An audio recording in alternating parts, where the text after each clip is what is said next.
읽겠습니다.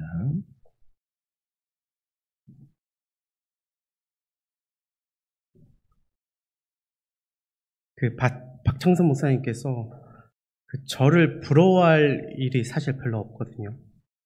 근데 저를 부러워하시는 일이 있었는데, 그게 뭐냐면, 박평수 목사님 설교하실 때만 늘 권사 찬양 내가 쓰시네요. 그 얘기를 하시더라고요. 그게 뭐 얘기는 그렇게 하시는데 딱 보니까 속으로 좀 부러워하시는구나.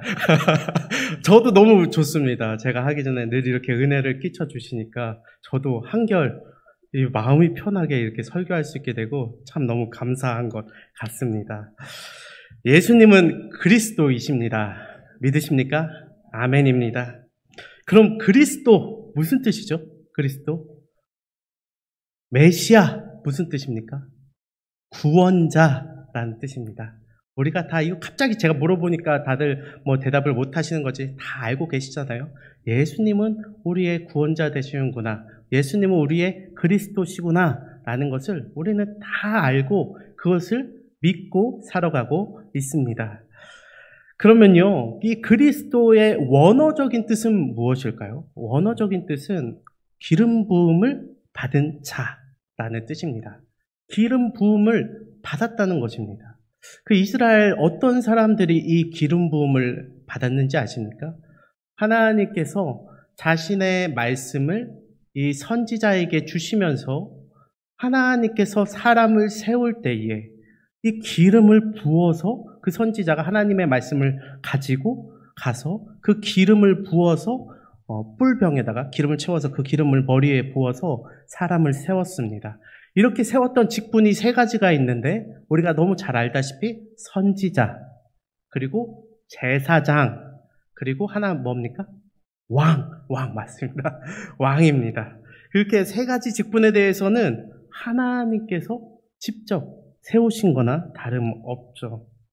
근데 이 중에서 오늘 제목과 같이 왕으로 오신 예수님, 하나님께서 예수님을 왕으로 세우셨는데 그게 우리와 무슨 관련이 있죠? 우리가 삶을 살아가면서 예수님이 왕이시다라는 사실이요, 우리랑 어떠한 상관관계가 있느냐라는 것이죠. 우린 누구나 이 땅을 살아가면서요, 삶 가운데 행복을 추구하고 살아갑니다. 행복하기 싫으신 분 계신가요? 아무도 없죠. 우리는 행복하려고, 또 행복하기 위해서 살아가고 있습니다. 그러면요, 지금 행복하십니까? 행복하세요? 행복을 좀 누리면서 살아가고 계세요? 대답하시는 분들도 있고 안 하시는 분들도 있고 그렇습니다. 요즘 사람들은요, 평범하게만 좀 살고 싶다, 그렇게 이야기를 해요. 특별한 것도 아니고 그렇다고 해서 너무 못한 것도 아니고 그냥 좀 평범하고 싶다라고 이야기를 해요. 왜냐하면 그 사람들은 그렇게 생각해요. 평범하게 살아가는 게 행복이기 때문에. 살아보니까 그냥 평범한 게 최고 행복이다. 일 잘해봐야 더 불려가기나 하지. 뭐 해봐야 뭐 저거 하기만 하지. 그냥 남들 하는 만큼만 딱 하고 또 남들 하는 만큼만 딱 해서 나는 그냥 그 가운데서 그냥 행복을 누리며 살고 싶다라고 이야기하는 것이죠. 근데 여기에서 이제 문제가 발생합니다. 그게 뭐냐면요, 그러면 평범하세요? 라고 물어봤을 때 평범한 사람이 없다는 거예요. 여러분들은 어떠십니까? 혹시 나는 이 정도면은 내 나이 때, 내 주변 사람들과 비교해서 나는 평범하다라고 여기시는 분들 한번 손 한번 이렇게 들어보세요. 진짜 솔직하게 한번 들어보세요. 요 정도면 내 인생은 평범하다. 부끄러워서 못 드시는 거죠? 그렇습니다. 이게 잘 없습니다. 생각보다 잘 없어요. 이상하게 다들 평범하고 싶은데 평범한 사람들이 잘 없어요. 평범하게 살아가는 거, 그게 진짜 어려운 것 같습니다. 제가 우리 청년들한테도 물어봤어요. 평범하게 본인 인생이 본인 또래들에 비해서 평범하다고 느끼냐? 한 명도 없어요. 진짜 한 명도 손을 안 듭니다. 근데 평범하지 않다라고 생각하는 건 뭐예요? 결국 나는 그 이상의 삶을 살고 있습니다 라고 생각하는 사람 없잖아요. 다 난 평범한 것보다는 좀 못하게 살아가는 것 같아요. 내 인생은 사실 평범하진 않고 좀 어렵게 살아온 것 같아요. 이러한 마음들이 다들 우리의 마음 기저에 깔려 있다라는 것이죠. 사실 이 평범하다는 거 진짜 말도 안 되게 어려운 일입니다. 저 살아가면서 그런 생각이 들어요. 평범이란 도대체 뭘까? 이 평범하게 사는 것이란 뭘까? 늘 이런 생각을 하지만 참 어렵습니다. 제가 인생 주기를 한번 생각을 해봤습니다. 이 아기가 만약에 태어나요. 아기가 태어나면 이 평범한 아기로 살아가기 위해서, 평범한 아기를 가진 그런 가정으로 살아가기 위해서 조건이 있습니다. 그건 뭔지 아십니까? 아기가 건강해야 되는 거예요. 아이가 태어났는데 아프지 않고 어디 그런 데 없고 얘가 멀쩡하고 건강해야 돼요.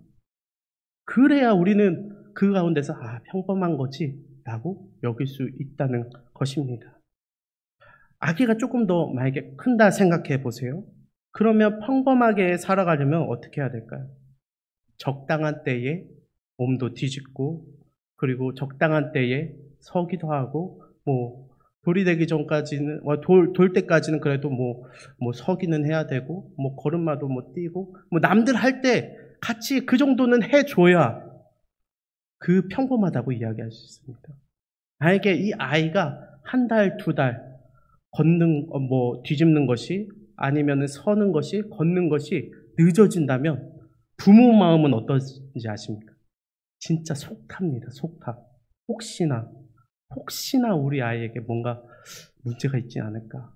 그래서 그 안에서 충분한 그런 평범함과 행복을 느끼지 못한다는 것이죠. 그러면요, 이 아이가 더 커서요, 유치원에 간다고 해봅시다. 유치원에 가면 이제 난 좀 평범하다, 평범한 엄마다, 아빠다 이렇게 생각을 할까요? 그렇지 않습니다. 어린이집 유치원부터는요, 이제는 다른 아이들이 가면 보여요. 그러니까 더 비교가 되어집니다. 다른 아이들이 하는 만큼 그 행동이나 그 성장하는 거나 그 표현하는 거나 이런 걸 따라가지 못하면은 이 평범하다라고 여겨지지가 않아요. 우리 아이한테 혹시나 뭔가 부진한 것이 있나? 뭔가 문제가 있나? 또다시 그 걱정들, 그 어려움들 가운데서 또다시 그 평범함과는 먼 길을 가게 되는 것이죠. 그뿐입니까? 또 아이가 학교 들어가면 어떡하죠? 학교 들어가면 계속해서 이제는 더 비교 속에서 자라나는 겁니다.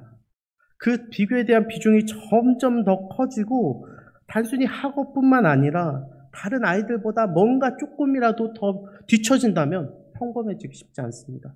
요즘에 서울은 잘 모르겠지만 제가 이전에 수원에 있을 때는 건물마다 뭐가 있었냐면, 신도시니까 뭐가 있었냐면 건물마다 줄넘기 학원이 다 있었습니다. 줄넘기 학원을 다 가요, 애들이.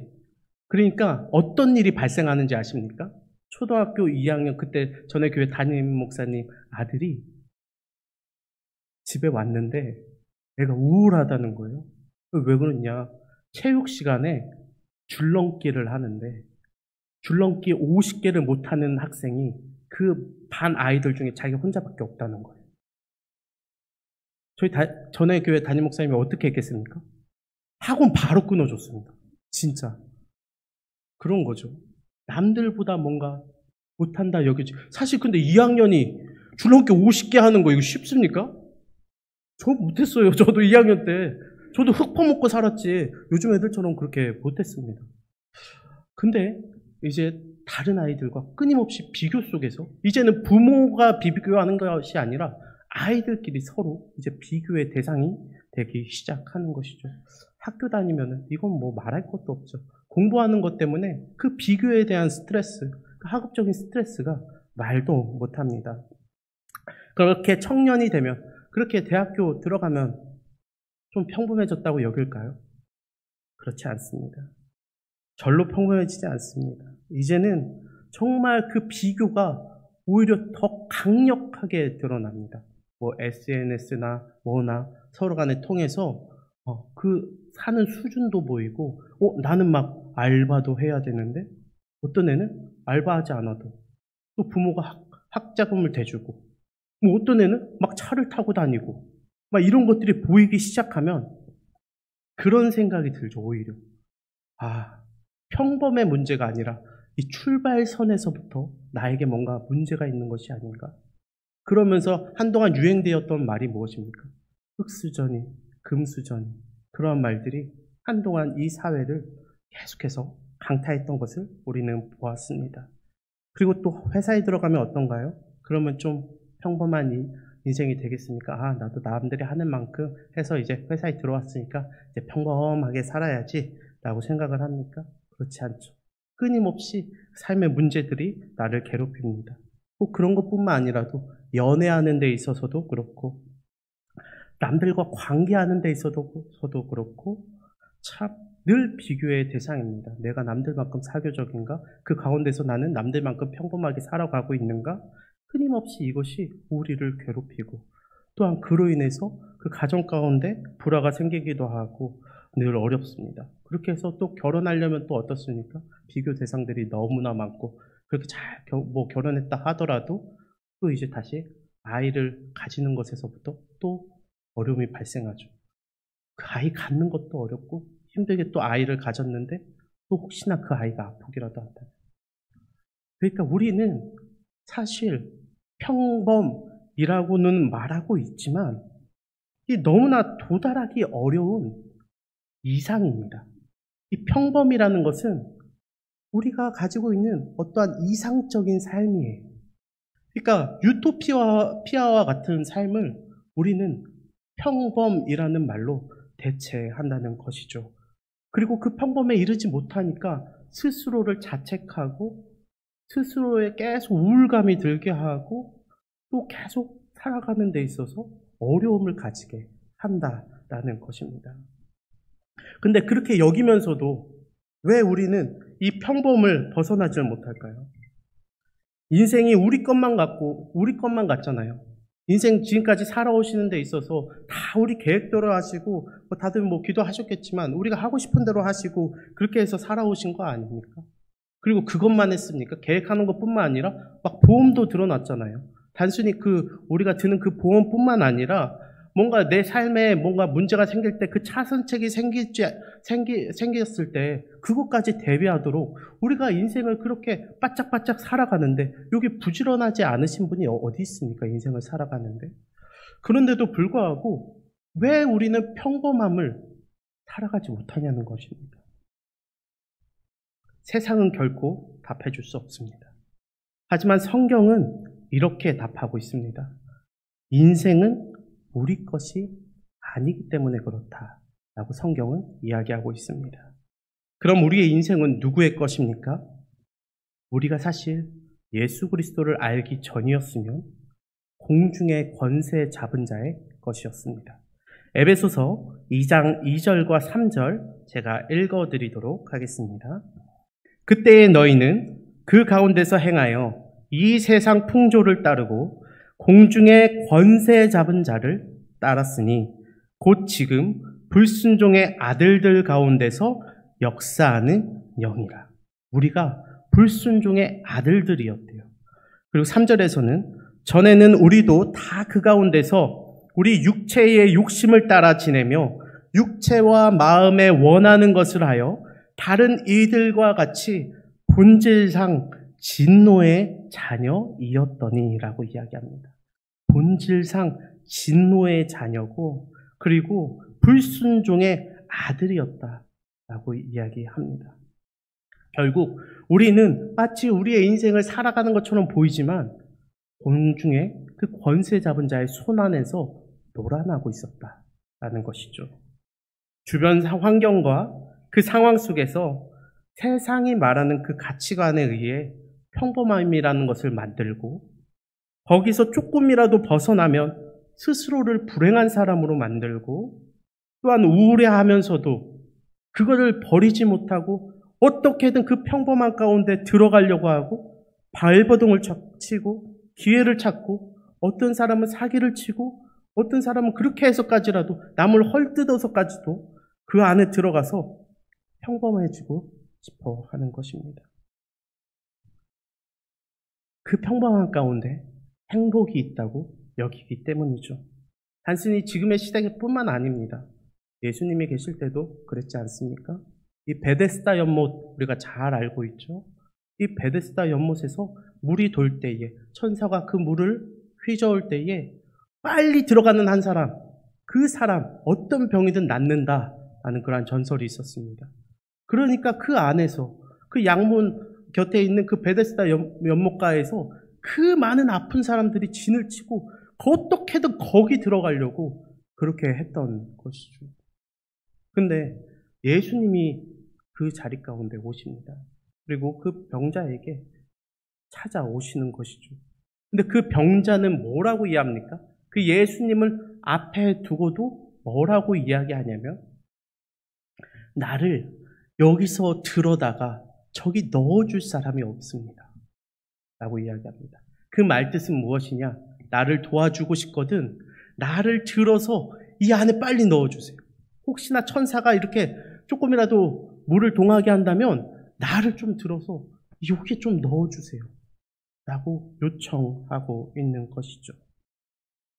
근데요, 진짜 행복은요, 그 안에 들어가야 있는 게 아니라 그 안에서 나와야 비로소 보이는 것입니다. 예수님은요, 우리를 그 자리 가운데 잘 들어서 넣어주실 분이 아니라요, 우리를 건져내 주실 분이에요. 너가 더 이상 이곳에 있을 필요가 없다. 등을 돌리면은 성전이 보이고 하나님이 계시고 예수 그리스도가 내 옆에 계신데 왜 베데스다 그 연못가만 그 물이 동하기만을 그 바라보고 몇십 년을 바라보고 예수님께서는 그런 우리를 건져내 주실 분이라는 것이죠. 모든 인간은 죄인으로 태어납니다. 죄인은 하나님과의 단절로 인해 원하든 원치 않든 아까 말씀드렸던 것처럼 공중의 권세 잡은 자의 손 안에서 행복을 찾게 되어 있습니다. 우리는 특별한 것 아니더라도 자랑 때문에 또한 평범해지고 싶고 또한 행복이라는 이름에 자꾸만 속아서 그 권세 안으로 자꾸만 들어가려고 했던 사람이에요. 근데 문제가 뭐냐면 예수 그리스도를 믿은 다음에도 사도 바울이 이야기하는 것처럼 우리 육체의 정욕을 벗지 못하고 이 죄의 습성을 벗지 못하고 계속해서 글로 가려고 하는 거죠. 행복이 거기에 없다라는 사실을 분명히 잘 듣고 우리가 깨달았음에도 불구하고 우리는 끊임없이 보고 듣고 느끼는 것에 의해서 행복이 저기 있는 거 아닐까? 계속해서 그쪽으로 가서 자꾸만 예수님께서 건져주셨음에도 불구하고 그 연못가로 들어가려고 하는 모습이 우리들에게 있다라는 것입니다.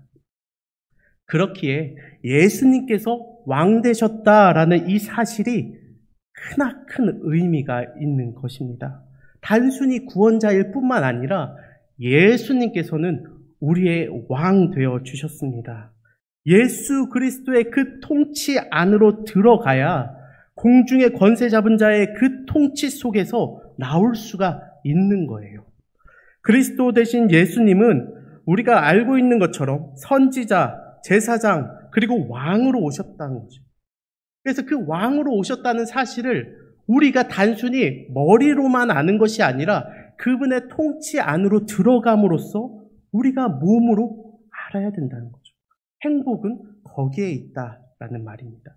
예수님께서는 내가 왕관 쓰고 내가 왕으로 왔으니 너희들이 잘해. 이러려고 우리에게 왕으로 오신 것이 아닙니다. 자신을 드러내려고 왕으로 오신 것이 아니라 우리를 위해서 이 죄 가운데 도저히 그것을 벗어내지 못하는 이 상황 속에서 우리를 건져내시기 위해서 왕으로 오신 것입니다. 죄에 얽매여서 그 안에 있지도 않은 행복을 찾아다니는 이 영적인 장님들을 위해서 예수님께서는 왕으로 오셨습니다. 근데 이 말이 왕이지 그 왕이 되시려고 예수님이 참 어떠한 희생을 하셨는지 어떠한 수모를 겪으셨는지 참 모릅니다. 그가 어린 나귀를 타고 예루살렘 성에 입성한 그 이유가 분명히 여기에 있습니다. 그는 더 겸손하여져서 내가 왕이 될 이유보다 우리를 더욱 사랑하실 그 이유를 찾으시며 이 땅 가운데 왕으로 오셨습니다. 우리는 이 사실을 분명히 기억해야 될 것입니다. 예수님께서 왕으로 오셨다는 사실을 우리가 좀 더 잘 알기 위해서 제가 비유를 한 가지 하자면 이런 겁니다. 만약에 참 좋은 건물이 있다고 해봅시다. 우리가 그것을 투자하려고 하는데 그 건물의 리스크가 너무나 많은 것입니다.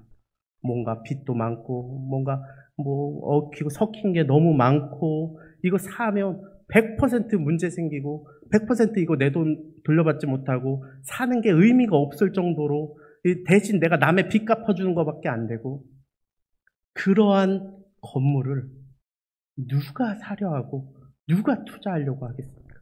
버려진 땅이 되는 거 아니겠습니까? 죄로 인해서 도저히 갚을 수 없는 그 죽음 가운데 내던져진 우리, 그 어떤 것으로도 갚을 수 없는 그 상황 가운데 있는 우리를, 근데 예수님께서는 오셔서 그런 우리를 사신 것이죠.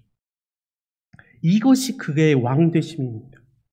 그가 우리를 통치하시기 위해서, 그가 우리를 거기서 건져내시기 위해서 그분은 자신의 모든 것을 내어주셨습니다.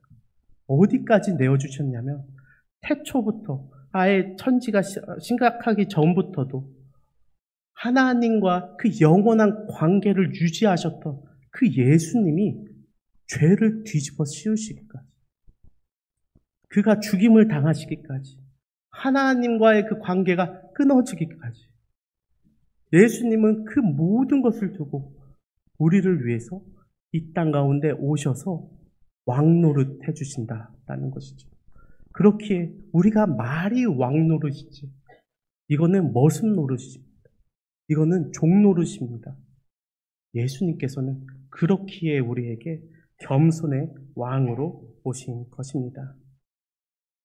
우리가 그런 예수 그리스도를 왕으로 온전히 믿고 그 통치 가운데 들어가길 바랍니다. 그분의 통치 가운데 반드시 들어가야만 합니다. 죄와 사망의 권세를 끊어내고 예수 그리스도의 생명의 권세를 믿으며 감히 이 땅 가운데에서도 구원을 영위하는 삶을 사시길 바랍니다. 행복하고 싶으십니까? 평범하고 싶으세요? 또 사랑받고 싶으십니까? 우리가 세상 가운데서 우리를 충족시켜줄 자가 없지만 그리스도 예수 안에 있을 때에 우리가 온전해질 줄로 믿습니다.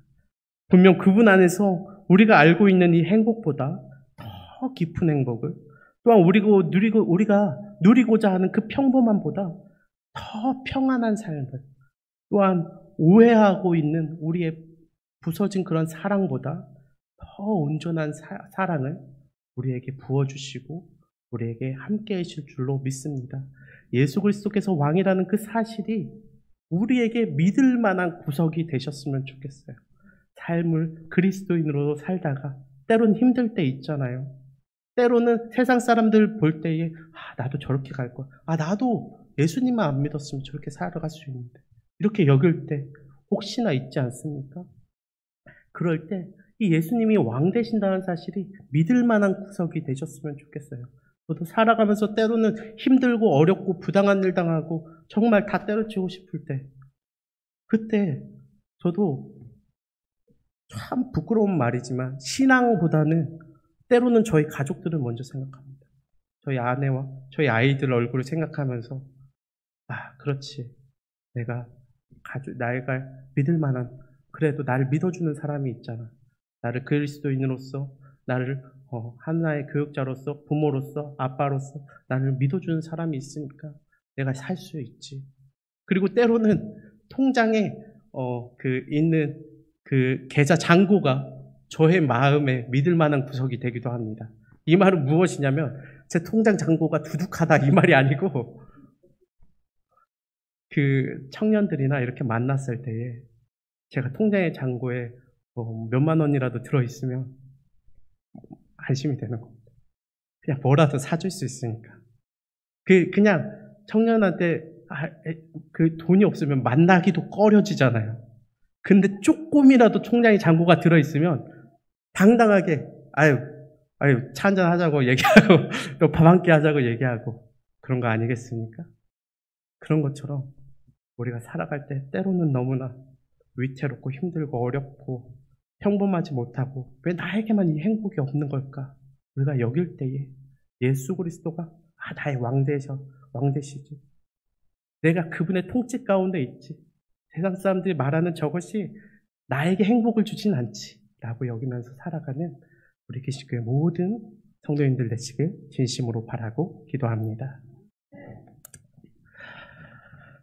사랑과 은혜가 풍성하신 하나님 감사합니다. 연약하고 부족한 우리의 삶 가운데 주님이 왕 되어 주셔서 너무나 감사드립니다. 주님 왕 되어 주셨는데 주님께서 왕 노릇 하시는데 때로는 왜 우리가 주님의 그 통치 가운데 들어가지 못하고 있습니까? 늘 우리의 세상 가운데 우리가 보고 듣고 느끼는 것에 따라서 왜 이렇게 우리의 마음이 시시각각으로 변하는지 모르겠습니다. 주님, 연약한 우리를 용서하여 주시옵소서. 그리고 이제는 우리가 예수 그리스도의 말씀을 보고 느끼고 아는 대로 주님의 그 통치 가운데 들어가 하나님 나라의 가치관으로 살아가길 원하오니 주님 함께하여 주시옵소서.